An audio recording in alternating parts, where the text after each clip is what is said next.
안녕하세요. 여러분의 성공과 부를 응원하는 넥스트 빌리어네어입니다. 우리는 흔히 이렇게 말하죠. 미국이 중국의 히토류에 의존하고 있다. 하지만 반대로 생각해 봤을 때, 그럼 중국은 정말 독립적인가요? 세계의 공장이자 자원 대국으로 불리는 중국. 그런데 그 거대한 산업이 미국의 기술, 식량, 에너지 시스템에 얹혀 있다는 사실 알고 계셨나요? 오늘은 세상이 잘 말하지 않는 진짜 구조, 중국이 미국에 의존하는 보이지 않는 사슬, 그 이야기를 함께 풀어보겠습니다. 먼저, 중국의 가장 큰 약점은 반도체입니다. 중국은 매년 수입하는 반도체 규모만 4천억 달러, 원유보다 더 많이 사들입니다. 그 이유는 간단합니다. 만드는 기술이 없기 때문이죠. EUV 노광 장비를 만드는 네덜란드 ASML조차 미국의 기술 라이선스가 없으면 중국에 수출할 수 없습니다. 그리고 칩 설계에 필요한 EDA 소프트웨어, 시놉시스, 케이던스, 지멘스 모두 미국 회사입니다. 중국 반도체 기업들은 이 툴이 없으면 설계조차 불가능합니다. AI 칩도 마찬가지예요. 중국의 AI 스타트업들이 사용하는 GPU 대부분은 엔비디아와 AMD가 만든 미국 제품입니다. 즉, 중국의 첨단 산업은 표면적으로는 자립해 보이지만 그 기반 기술은 여전히 미국의 손안에 있습니다. 두 번째는 에너지 인프라입니다. 중국은 석탄과 원유 매장량이 많지만 그걸 산업화하는 기술은 대부분 미국 혹은 유럽에 의존합니다. 셰일가스와 수평시추 기술, LNG 액화 설비와 터빈, 심해시추 장비까지 대부분 GE 베르노바, 베이커 휴즈 같은 미국 기업이 공급하고 이 기술들이 없으면 중국의 내수 에너지 전환은 멈춥니다. 원자력도 예외가 아닙니다. 중국형 원자로를 개발하고 있지만 설계 안전인증과 제어 소프트웨어의 표준은 여전히 미국 NRC 규격을 따라야 합니다. 중국이 자원을 갖고 있어도 그 자원을 에너지 산업으로 바꾸는 시스템은 여전히 미국 기술 위에서 작동하는 구조인 겁니다. 세 번째는 식량.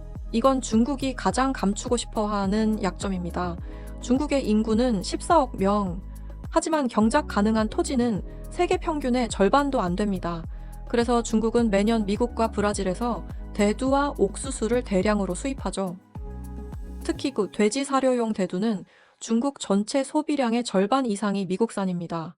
만약 미국이 수출을 제한하면 어떻게 될까요? 식량 물가가 폭등하고 축산업이 붕괴되며 사회적 불안으로 이어질 수 있습니다.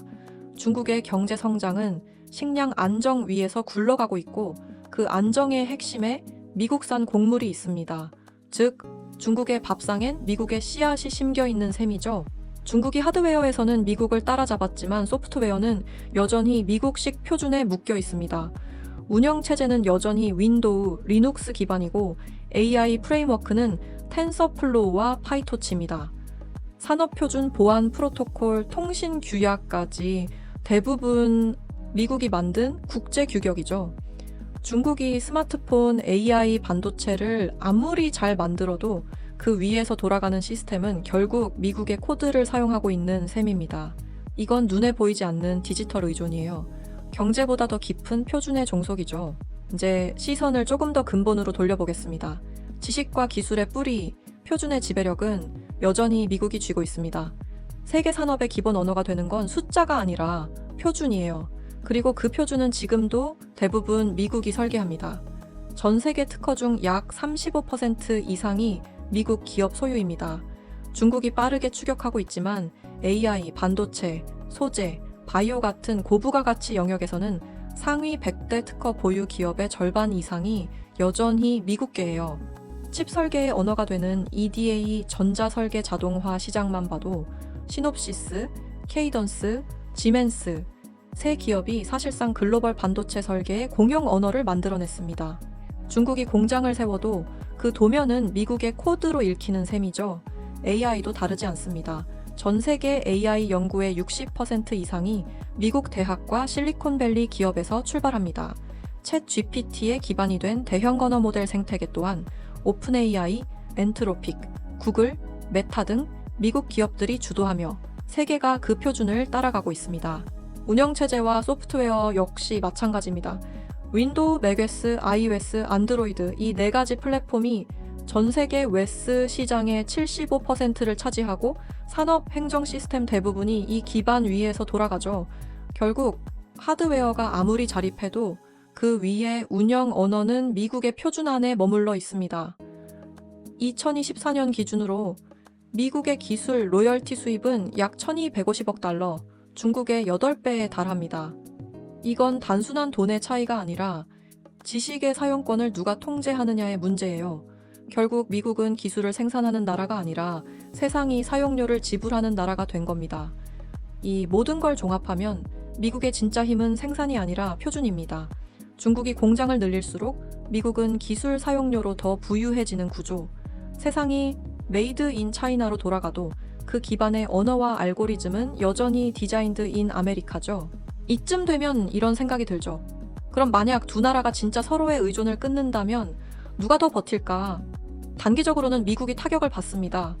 중국산 제품이 빠지면 물가가 오르고 의류나 가전, 전자제품이 비싸질 겁니다. 하지만 미국은 멕시코, 인도, 베트남, 동유럽으로 생산망을 빠르게 옮길 수 있습니다. 리쇼어링이 이미 진행 중이죠. 또 기술 에너지 농업 분야는 자금 능력이 높기 때문에 비용은 커도 시스템은 돌아갑니다. 반면 중국은 훨씬 구조적인 충격을 받습니다. 반도체 설계 툴이 막히면 AI 산업이 멈추고 GPU가 끊기면 슈퍼컴퓨터조차 돌릴 수 없습니다. 식량 수입이 막히면 물가가 폭등하고 전력 설비가 끊기면 산업 자체가 정지합니다. 즉, 미국은 비싸게 버티는 나라, 중국은 싸지만 멈출 수밖에 없는 나라가 됩니다. 이건 단순한 의존의 문제가 아니라 경제 시스템의 생존력에 관한 이야기예요. 미국은 인플레이션이라는 고통을 감수해도 시스템을 유지할 수 있지만 중국은 기술이 끊기면 산업의 심장 자체가 멈춥니다. 그래서 두 나라는 서로를 지긋지긋하게 비난하면서도 끝내 끊지를 못하는 겁니다. 우리가 자주 듣는 탈미라는 말, 실제로는 환상에 가깝습니다. 중국은 히토류와 제조력으로 세계 공급망의 절반을 쥐고 있지만 미국은 기술, 표준, 식량, 에너지 시스템으로 그 반대편을 지배합니다. 결국 두 나라는 끊을 수도 완전히 의존할 수도 없는 구조로 묶여 있습니다. 트럼프 행정부가 자원 독립을 추진하는 이유도 이 사슬을 끊기 위해서가 아니라 다시 설계하기 위해서죠. 미국은 자원을 무기화했고 중국은 제조를 무기화했습니다. 하지만 진짜 힘은 의존을 끊는 데 있지 않고 의존을 통제하는 데 있습니다. 이 싸움은 누가 더 오래 버티느냐의 싸움이 아닙니다. 누가 먼저 세계의 표준을 다시 써버릴 수 있느냐 그 싸움이에요. 지금의 전쟁은 총성 없는 경제 냉전입니다. 공급망, 데이터, 기술, 그리고 자원, 이 네 가지의 균형이 어느 쪽으로 기울지에 따라 다음 세대의 부의 중심이 이동하게 됩니다. 요약하자면 단기 충격엔 미국이 더 버티지만 장기 단절에선 중국이 훨씬 더 취약합니다. 그래서 두 나라는 싸우면서도 결국 의존의 공존 속에 머무를 수밖에 없습니다. 이건 단순한 경제 이야기가 아니고 세상이 재정렬되는 과정이에요. 의존이 아니라 균형, 단절이 아니라 재설계. 세상의 균형이 바뀔 때 부의 방향도 함께 이동합니다. 그 흐름을 읽고 다음 부의 흐름을 선점해야겠죠? 오늘의 영상이 도움이 되셨나요? 여러분의 내일이 오늘보다 더 풍요로워지길 바랍니다. 구독과 좋아요로 넥스트 빌리어네어와 함께해요. 다음 영상에서도 여러분의 부와 성장을 위한 새로운 이야기를 이어가겠습니다. 감사합니다.